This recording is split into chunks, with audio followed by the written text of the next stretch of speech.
Is his microphone on? Yes. Okay. I'm going to go ahead and get started. My name is Alice Russo.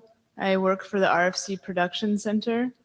I'm living in Seattle, but I work for AMS, which is based in Fremont, California. This tutorial is to talk about the options, and specifically we go over XML to RFC and INROF edit in more detail. Also brief intros to a couple of the other options. One is cram down RFC 2629, which uses Markdown to create a text output or XML output. If you're used to working on wiki pages, you might be happiest with that option. And links to RFC, which relies on LIX, which I understand is popular in academia. And there will be time for questions.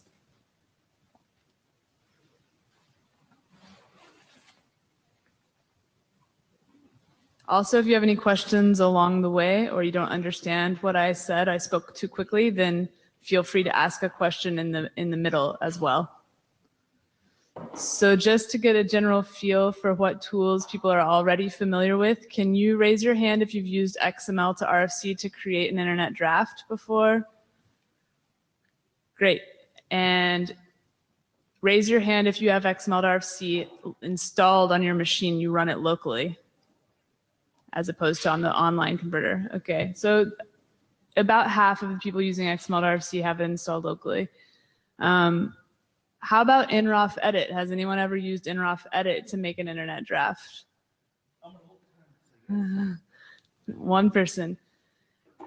And then getting a feel for these other two, cram down, RFC 2629.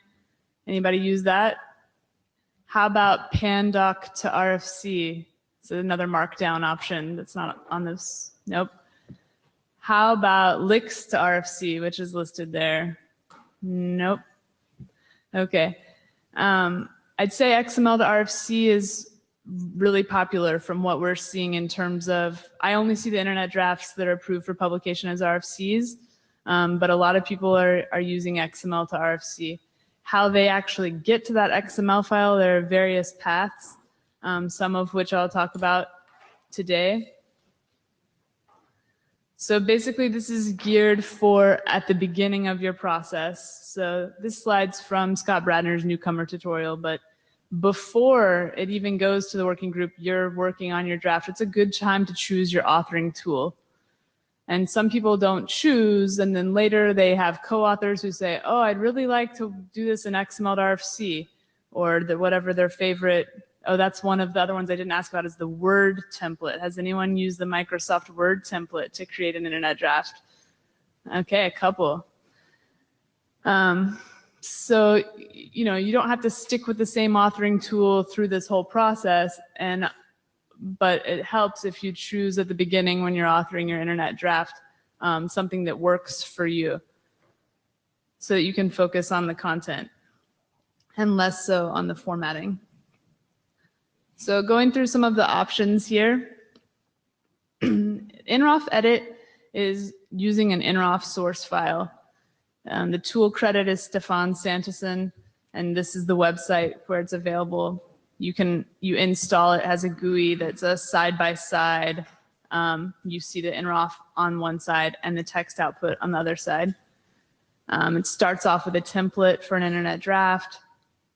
It has easy reference creation, meaning you put in an RFC number and it just pops in the reference information. Automatically creates your table of contents. TOC stands for table of contents.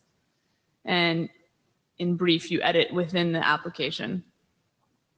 I'd say this is a pretty easy one for someone who's scared of XML and doesn't want to do Microsoft Word. INROF edit's pretty quick to start.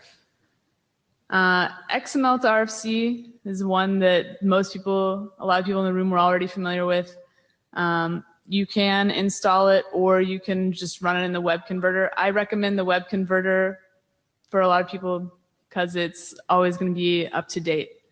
The template for the ID, there are lots of them available from the tools.ietf.org site and from the RFC editor site.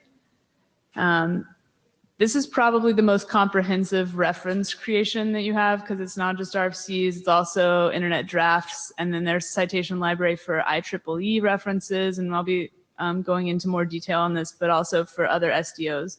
Documents not necessarily as up to date as is useful, but it's a good starting point. The table of contents is created automatically. You can edit in your favorite editor and then run the converter. There is a V2 that if you install it locally, it has a GUI, and you can theoretically edit in there, but it's pretty lightweight. The Word template relies on Microsoft Word, and it's written up completely in RFC 5385. You run it in your own copy of Word. There is a template to start with. It's not quite as easy for making references. And you do have to run a Perl script. After you use a special template with special margins set, etc., then you run a Perl script to get the plain text output. Yes?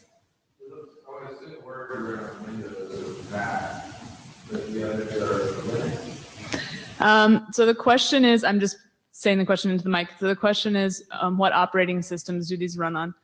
So right, Word, wherever you have Word installed. The XML to RFC, there's a Windows package and a Mac package. I'm not actually sure if, how it works for others. And then INROF Edit definitely has a Mac package, I think. I'll look at the site later in the tutorial, so it's worth going to check this.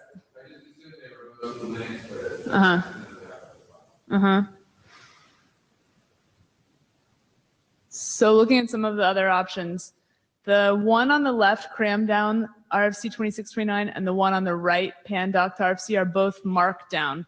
So that's, you know, the rich text basically that you use to create a wiki page, very similar. Cramdown, it has a GitHub page. Also, there was a tutorial at IETF 92 that went into the details of Cramdown. And I'll be going over more detail in this tutorial. But basically, the file that you create is Markdown, but also some YAML, which is a subset of JSON. And you run the converter, and you can get an XML file that you then feed to XML to RFC to get your plain text. The links to RFC also has a GitHub page. I mean, all of these do because they're work in progress to a certain extent.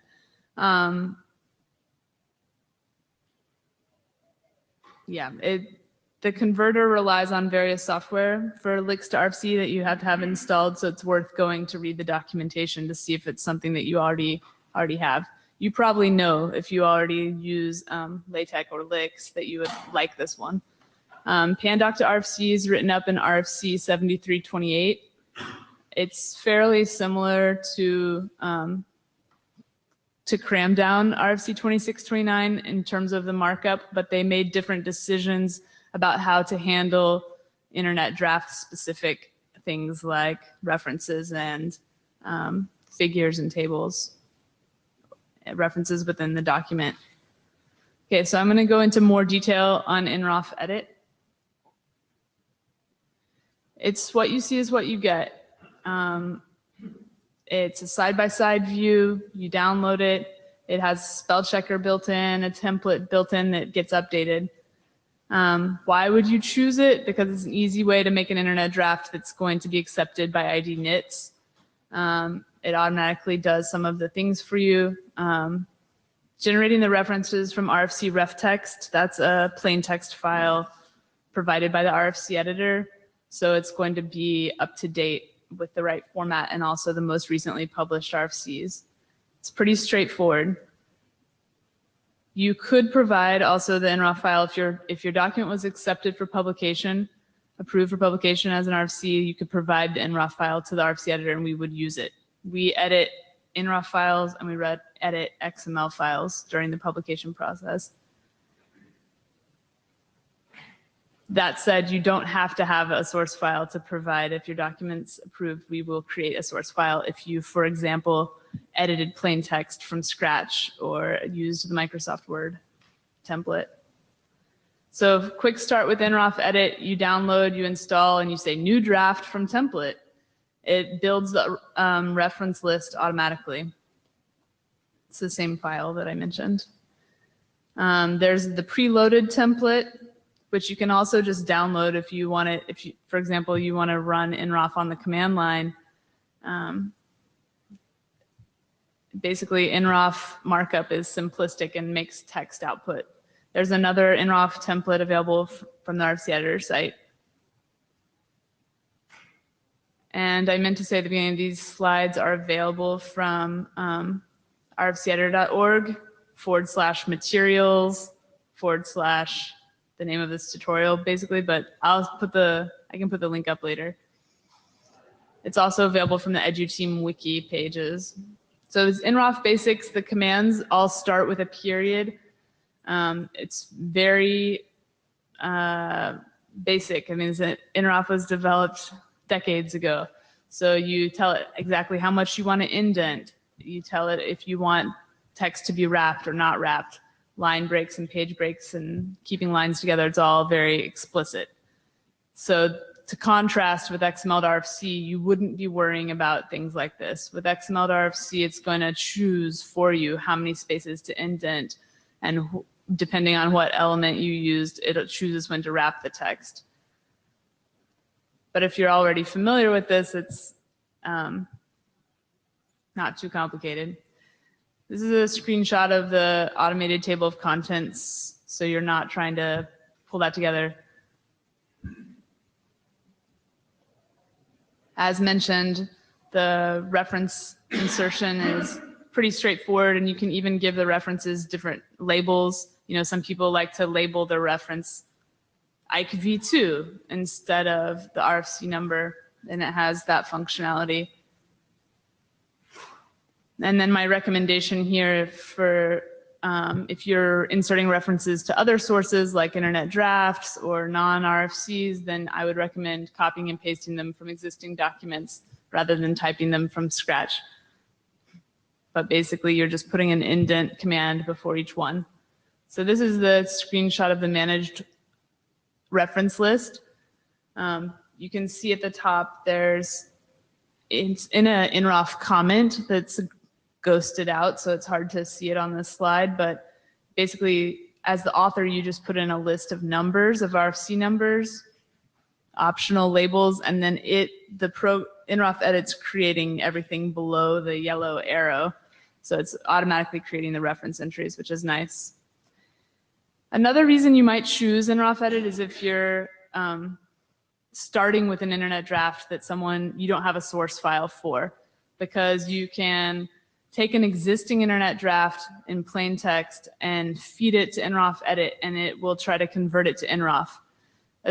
Assuming that internet draft that you started with is in IDNIT's form, it'll succeed, and then you'll have a source file to start with. So that would be, I'd say, the quick and easy way to get to a source file, as opposed to if you're starting with an internet draft and you want to make an XML file, there's not a really viable text to XML tool that exists currently.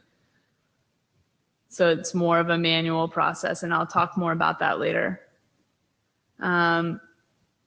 There's also some integration with the IETF tools diff service, so you can see the changes and post URL. This is the automated diff generation. You can tell it's relying on RFC diff, which does the side-by-side diffs. And there's more functionality in nroff edit. Some of it's on this slide. So I was going to demo this, but I think for the sake of moving forward, basically, like I said, the text to nroff demo would be that you feed it a plain text file, and it will try to create a source file from there. Any questions about nroff edit before I move on to XML to RFC? Okay. So this is the one that there's the most familiarity in the room, but feel free to stop me if you have a question. It converts your XML source file into text, HTML, nroff, unpaginated text, or expanded XML. So you can create an internet draft that's in the right format. Also, the RFC editor can use it, change a few attributes, and it creates an RFC. It's available from XML to rfc.ietf.org, which used to be xml.resource.org, but I think there's a redirect in place. So why would you choose this? Similar reasons as nroff edit. This one has the advantage that you would get HTML output or even PDF. And then also exchanging the source file with authors is more useful if everyone likes to use XML. And you can, theoretically put metadata in it. At this point, the XML files that are uploaded to the ID submission tool, there is no automatic metadata extraction, but in theory, you could say, okay, how many of the XML files in the ID repository contain XYZ, element? And we will take your XML file. Another reason is looking toward the future. You may be aware that the RFC series editor named Heather Flanagan has been working on an effort to change the format of RFCs. So this doesn't affect you as an author of an internet draft. It's just to be aware that in the future, instead of publishing only plain text RFCs, there will be an HTML output, PDF output with nice links. This is different from the HTML versions of RFCs available from tools.ietf.org, which you may be familiar with. For more information about what the RSC is doing, take a look at the RSC format FAQ. This is slated for upcoming years, so maybe we would see this in a year. And Draft Hoffman XML.RFC is defining a new vocabulary for XML.RFC in order to add some of the functionality needed for the new output formats. So in theory, if you're choosing to use XML.RFC today, then in a couple of years, if you wanted to use your source file, you'd have XML.RFC v3 available and a converter from v2 to v3 vocabulary so that your file would make the new pretty output that's going to be available. Some people are excited about this format effort also because it will allow non-ASCII characters, for example, in your name. So back to v2. This tool was rewritten from scratch. If you're familiar with the old XML to RFC, it's now written. It's been more maintained. It is stricter. When you run the converter, you might be seeing errors that you didn't see a while ago. XML to RFC at IETF.org is the mailing list, and people just send questions there. There's also an this is the link to the reporting bugs if you're having problems with v2, but I'd say most of the bugs for v2 are ironed out, works well. So for initial setup, you have some choices if you want to use the tool on the web or install it, if you want to use the citation libraries as they're available online or maintain your own copy and edit, whatever editor you'd like to edit XML in. So if you're just want to get started as quickly as possible, just use the online converter, use the citation libraries that are available online, use your favorite text editor and edit the raw XML, as opposed to, some people want to use XML-mined and then have special configuration. You're welcome to do that, but this is the quick start. Also the template. So the templates are available here. For a generic draft, I'd recommend the Draft Davies template Bear, which has some instructions and comments. And then if you're writing a MIB, which is a specific kind of document, there's also a special template for writing a MIB available. There are some other options for creating an XML file. So the ID creation wizard kind of lets you fill out a form on the web, and then it creates the XML file for like your author element and title, basically the starting front matter. It takes care of it for you. So if I were starting with a text file that I had no source file for and I wanted to create an internet draft, I might just start with this ID wizard, because you could copy and paste from your existing draft and it would just get you started with a nice template with your author elements and all of that. Also, the markdown tools will create XML files. So Cramdown or Pandoc to RFC, as well as Lix to RFC, create XML files that you then could feed to XML to RFC. Just some basics for XML. The elements are nested, have open and closed tags. Excuse me, the attributes have quoted values, it's case sensitive. Replace certain characters that you don't want the XML parser to parse, like your less than sign or ampersand. If you're putting in a big, I'll talk about this more, but if you're putting in a chunk of XML into your internet draft, then you want to use CData, a special tag for the figure artwork, so it tells it not to parse that, so you don't have to replace all the characters. This authoring document has more XML basics. So the document structure is basically a front, middle, and back. This slide doesn't have the open and close elements for each of those, but it's open front, open middle, close middle, etc. It's kind of counterintuitive in that the author information goes at the beginning of the XML file, and we're all used to seeing the author information at the end of the output, at the end of the internet draft. The tricky part, the reason that it's hard to build a text to XML converter for use with XML file to use with XML to RFC is in the middle, in your sections, when you actually get into the meat of your document, putting in figures or tables or even lists, nested lists. It's tricky to automate some of that, especially complicated tables. So if you're creating an internet draft, you want to make an author element for yourself. As I mentioned, the ID wizard can make that easy. T tags go around every paragraph. Figure artwork, both elements, go around each figure. And when you want to cite a reference, you put in an XREF. XREF standing for cross-ref. It's a little confusing because XREF is not only for in-text citations, it's also XREF if you want to say see section 9, you would also use XREF target equals, and you will have given an identifier to section 9 and put that as the target. Yep. You go to the drawing tips later, like the different tools of the drawing?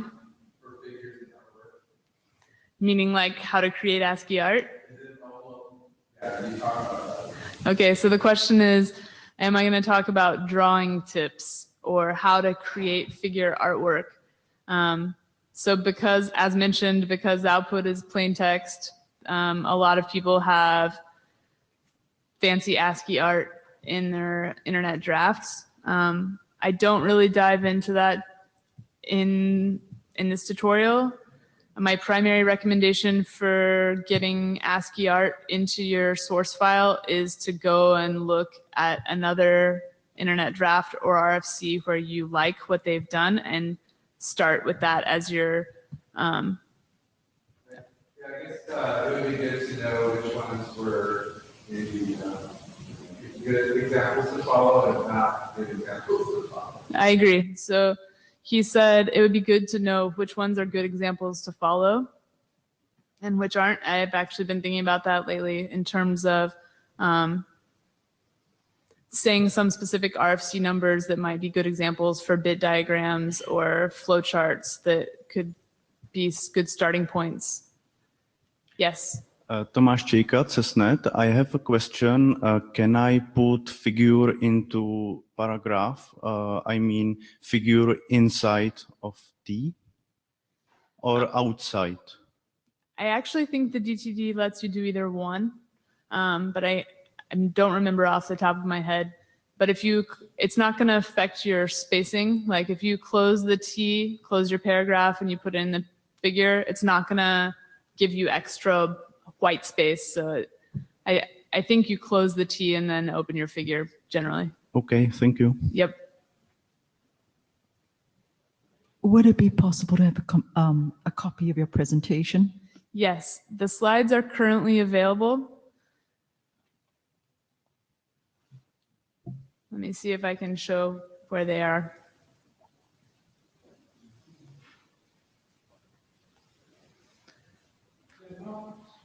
Thank you. They're not. So I thought they were tools_IDs_RFCs_94.pdf. Can you make sure that it's on the materials page of the meeting? I see what materials page you were referring to.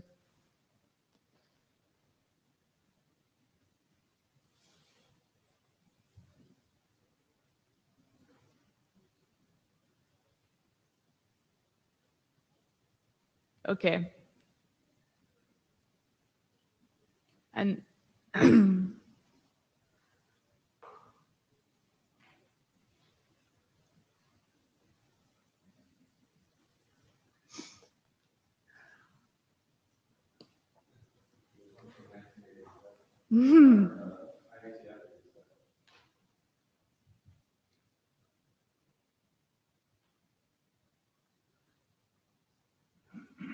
so this page, it's on tools.itf.org. Group EduWiki tutorial by IETF has all the tutorials. And the one that I was recommending before is this Markdown and YAML tutorial. That's crammed down, the one that I mentioned earlier. But I recommend the EduWiki for finding past tutorials. Okay, I'm going back to the slides. Thank you very much. No problem.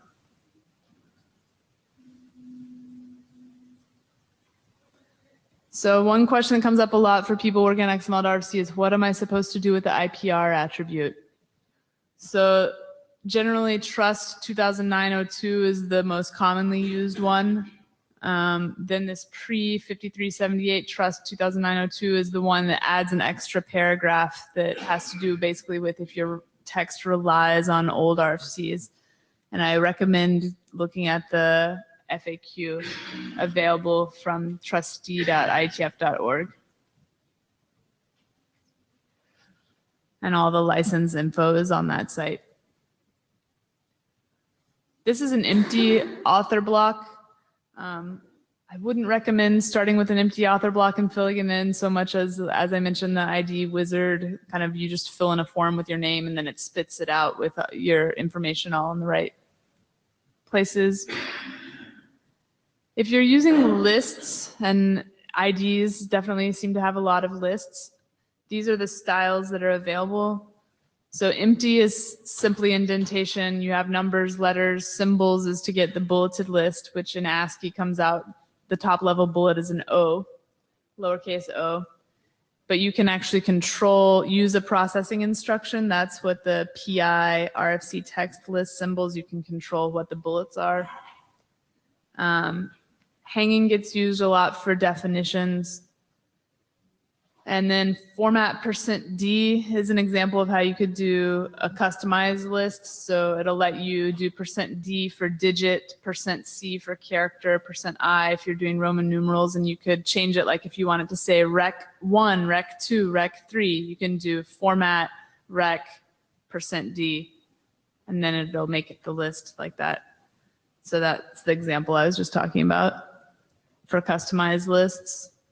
If you're a big fan of parentheses, you could do that. So this I mentioned earlier, C data.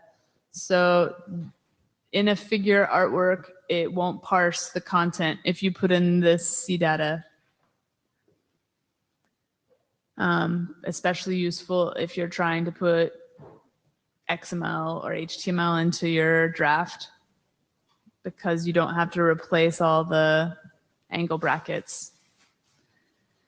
So references is usually the sticking point. As I mentioned, there are citation libraries, and they have names that you can expect. So for RFCs, it's always RFC capitalized and a 4-digit identifier. And for internet drafts, it always starts with I-D. And when you don't include a version number, it chooses the most recent one.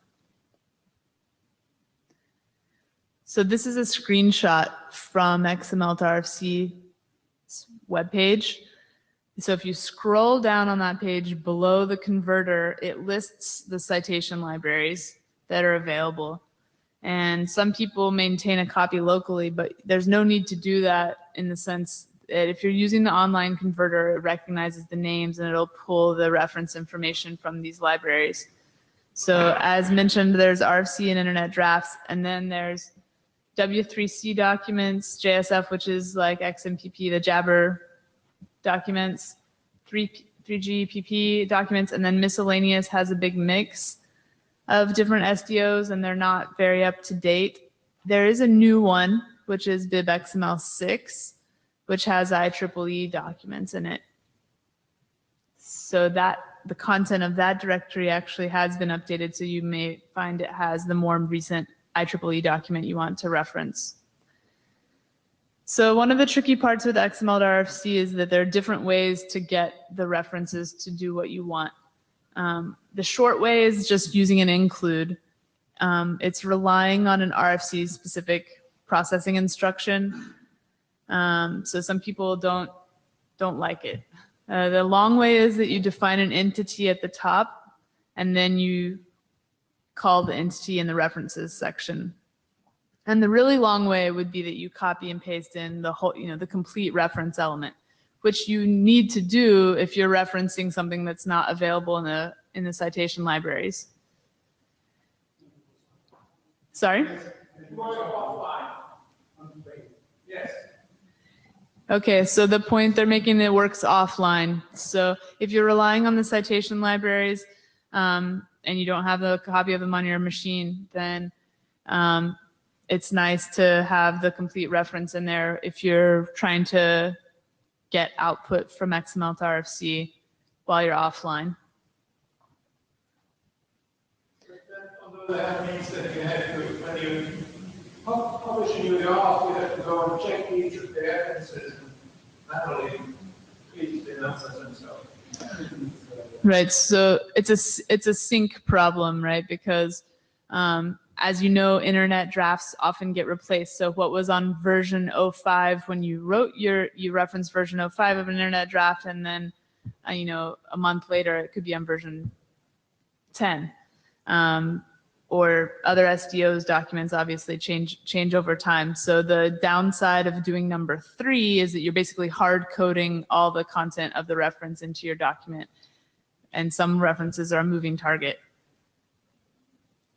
So this is an example of the short way. You just put the include into the reference section and you get this text output based on the reference elements that are in the citation library.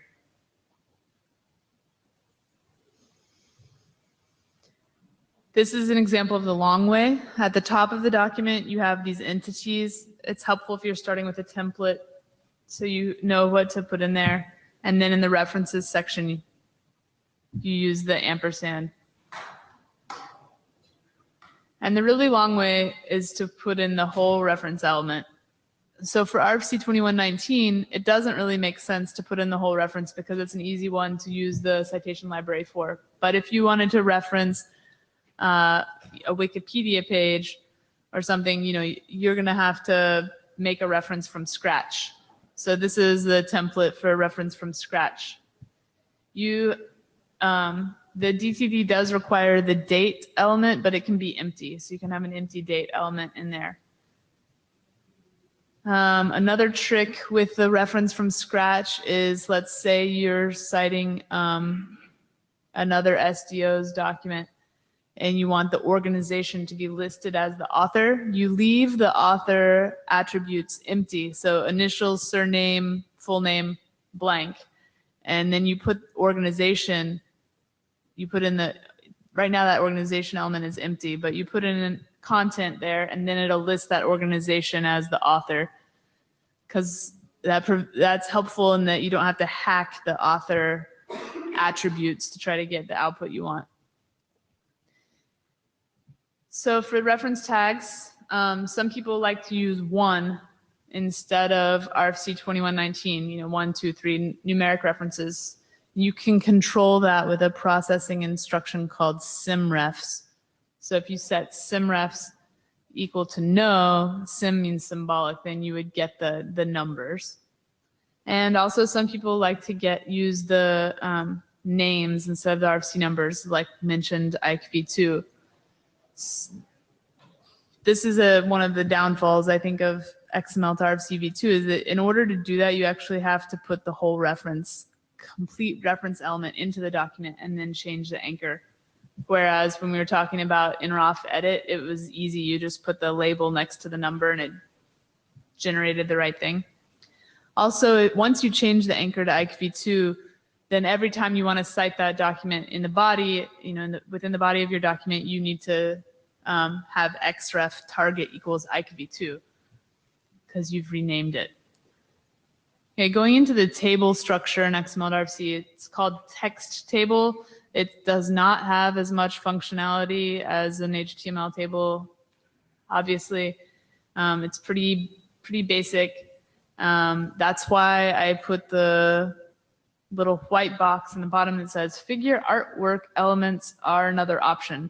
So basically, if you want to do anything fancy with the table, like you want to have 2 rows, you know, combined rows or combined columns, you have to make it yourself. Meaning it's basically ASCII art table and you put it into a figure artwork. Text table works well for straightforward tables. Some tips, I recommend using xref for references instead of typing in square brackets into the body of your document. That would similarly for section references, you don't want to say C section 9, you want to say C xref target equals IANA considerations. And for lists, you want to use the list element, don't put the list in as a figure and do the indentation yourself. The beauty of the list element is that it'll line everything up nicely and it does nested lists just fine. So some people with V2 are seeing errors like the DTD errors that they hadn't seen before because V1 was more forgiving. For example, list is not nested in T and it gives you a message about the DTD. So the solution is you have to put a T tag around the whole list or simply leave the preceding paragraph open. Similarly, ampersands, it used to do like a best effort thing and it would not complain, but now it complains. So XML parse entity ref no name. It's basically you have an ampersand in your text, you need to replace it with the entity for an ampersand. People used to working with XML probably don't find it that tricky, but then you can put your XML file to work. You can exchange it with your co-authors. There's the ability to put just a normal XML comment inside of the XML file, or you could use the crefs functionality. There's something called a cref element, and it lets you put comments in line. You can upload your XML file to the submission tool when you post your draft. You can send your XML file, as mentioned, to the RFC editor when your document's approved. We'll already have it if you uploaded it to the submission tool. Some people like to read the HTML output of their XML file, and Julian Reschke made an XSLT that lets you have nice HTML. This is where you can go for more information about it. It's within the browser, as opposed to getting the HTML output from XML to RFC, where you feed it the XML file and say you want the HTML output, and then it runs and gives you HTML. This is just within the browser. So if your document is approved for publication and we're going to receive your XML file, we find it helpful if you consolidate your XML into one file. For example, some people use local citation libraries. Run the file using XML to RFC as available online, then we know it runs with the current version of XML to RFC. And if you're using processing instructions that are local or specific to alternate XML converters, they will be ignored by XML to RFC. So some of what you expected in output might not be there.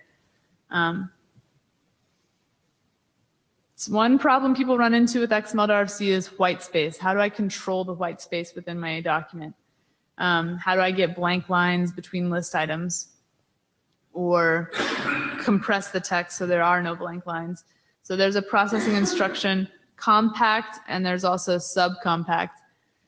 Compact equals yes, will not start each main section on a new page, which in the opinion of the RFC editor is good. Subcompact equals no, puts one blank line between each list item. And then vspace is an element that's kind of a hack that forces blank lines, or even can just force a line break. But hopefully you can just set compact equals yes and subcompact equals no, and you'll be happy with the output. But if you're not, you can turn them on and off within the document. And compact also affects the text table output. So some people like their tables to have a blank line between each row, and compact actually, you have to set compact equal to no. There's lots more functionality, and I recommend the FAQ. That's the last link. It's also linked to from the main page.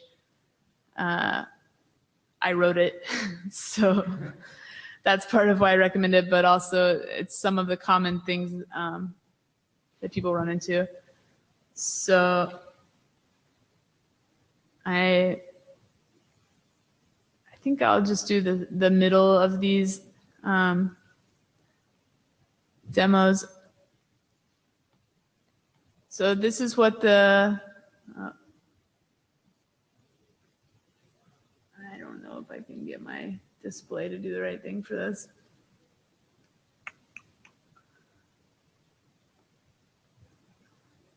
This is the converter form. So you can see the options you have there. Basically, if your goal is to upload your internet draft, you want it set to plain text and file.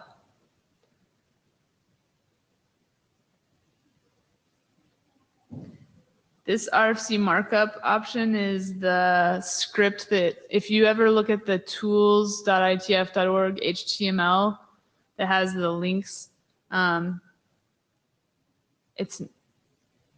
haven't actually tried that out, but that would give you an HTML output with links.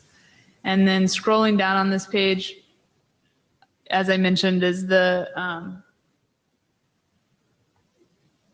list of the citation libraries if you're looking for that. And I thought there was a link to the wizard on this page, but there's not. So it's XML to RFC -wizard. So this is the one I mentioned a couple of times. It's basically like making your own template. Instead of starting with a template, you fill out this form, and then farther down on the page, it's creating the XML file. So it won't help you with tricky things like tables or lists, but it will help you get that front matter going. So personally, I edit my XML file in Emacs, and then I convert using XML to RFC installed on the command line, which there's not much to demo there, it just creates your text file.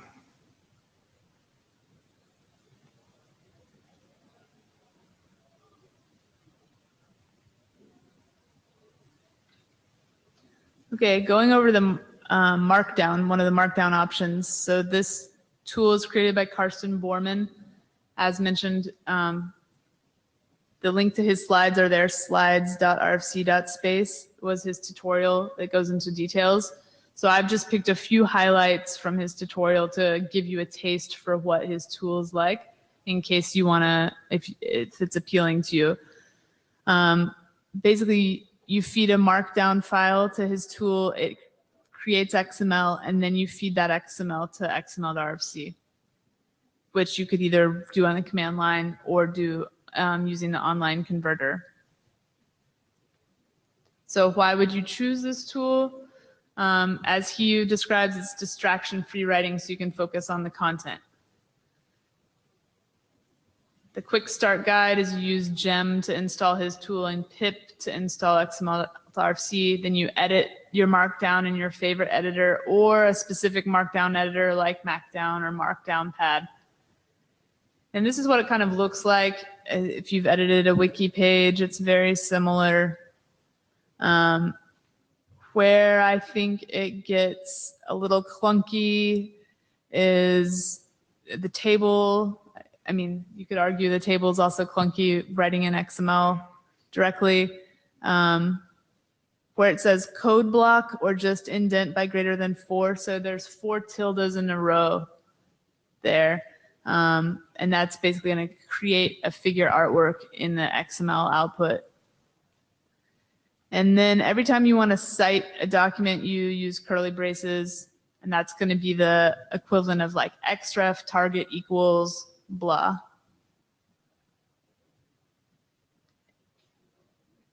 And then as mentioned, some portion of the document is in YAML, which does not look like Markdown. So the references section itself and also the author information and the document metadata like its title, etc., would be more this format. Check out his tutorial slides. There's also a side-by-side converter that's a work in progress. So you have the Markdown on the left and your text output on the right. So that's the drafter. So some people, has anyone ever used drafter before? It's been around a while. Okay. So this is a new version of drafter. This is a tool by Richard Barnes.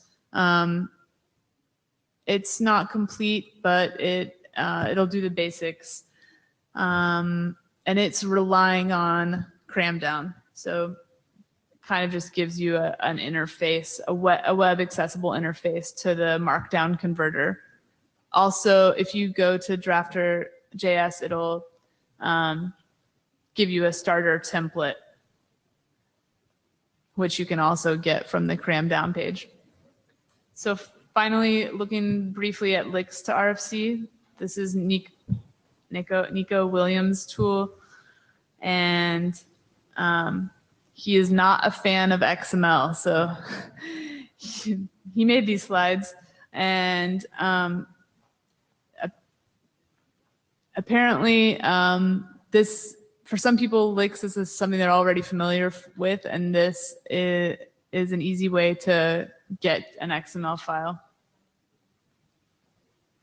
And you use Lix, which is available on Linux, and as mentioned, mostly used in academia, free, stable, easy to use. A complete internet draft can be written with no XML.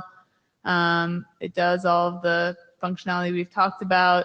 and it does let you rely on the citation library, and you can get HTML, plain text, or XML to feed to XML to RFC. So the site for that, I had the URL at the beginning of the presentation, but I do not have it on this slide. And there it is, licks.org that's for the format. Never mind, that's not his. There's a GitHub page for licks to RFC. So finally, beyond creating internet drafts, there are lots of other tools that are available, especially from tools.ietf.org. So just to give you a general idea,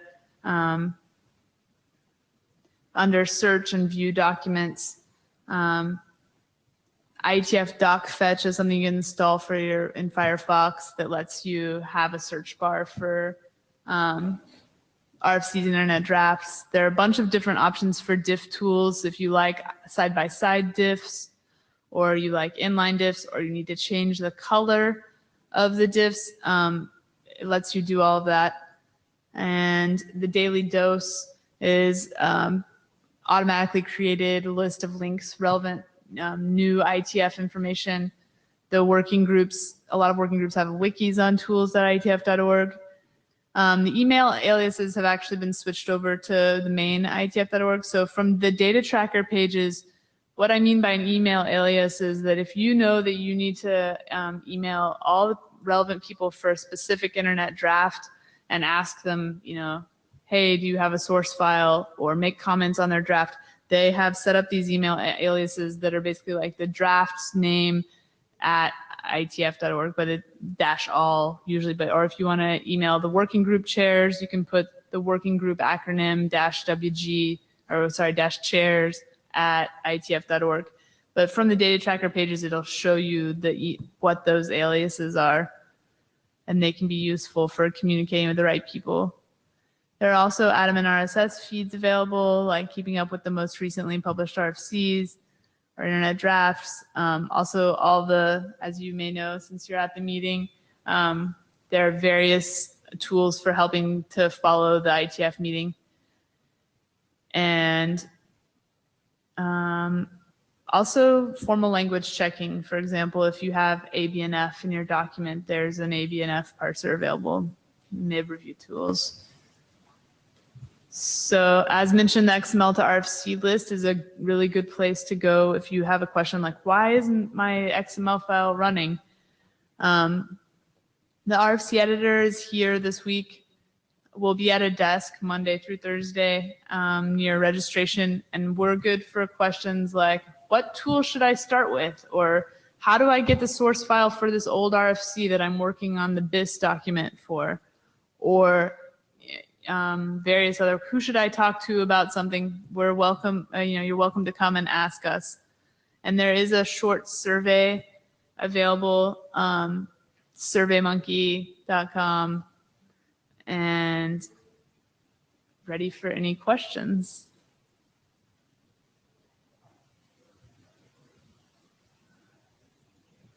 Okay, well, ended an hour early. So if you want to if you have a problem with an XML file or something that you want me to look at, welcome to bring it up here. And I highly recommend attending another tutorial. There's an internationalization tutorial if you're dealing at all with that in your working group at 3 o'clock. Or you could go catch the second half of the newcomers. There's also newcomers in Japanese going on right now. So yeah, enjoy your IETF meeting.